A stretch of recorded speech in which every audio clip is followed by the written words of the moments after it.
తెలుగులో ఎన్నో super hit సినిమాలను నిర్మించి స్టార్ ప్రొడ్యూసర్గా క్రేజ్ తెచ్చుకున్నారు దిల్ రాజు. దిల్ రాజు బ్యానర్లో సినిమా వస్తోంది అంటే అది ఖచ్చితంగా హిట్ అనే ముద్ర ప్రేక్షకుల్లో ఉంది. అయితే నిర్మాత కంటే ముందు రాజు డిస్ట్రిబ్యూటరు. నైజాం ఏరియాలో సినిమాలు రిలీజ్ చేసేది చాలా వరకు దిల్ రాజే. తాజాగా నాగ చైతన్య, గౌతమ్ మెనన్ కాంబినేషన్లో తెరకెక్కిన సాహసం శ్వాసగా సాగిపో రిలీజ్కు రెడీ అయింది. నవంబర్ 11న ఈ మూవీ ప్రేక్షకుల ముందుకు రానుంది. ఈ సినిమా నైజాం హక్కులను దిల్ రాజు సొంతం చేసుకున్నారు.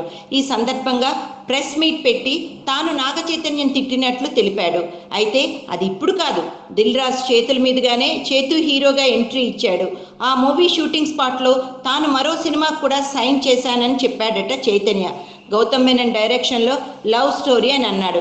దానికి నేను అదేంటి, మన సినిమా శివ రేంజ్లో హిట్ అయ్యే, నువ్వు యాక్షన్ స్టార్ అయిపోతావు, ఈ లవ్ స్టోరీ ఎందుకు అని తిట్టాను. కానీ ఆ మూవీ సూపర్ హిట్ అయింది, మా మూవీ ఫ్లాప్ అయింది అని గత జ్ఞాపకాలను గుర్తు చేసుకున్నాడు దిల్ రాజు.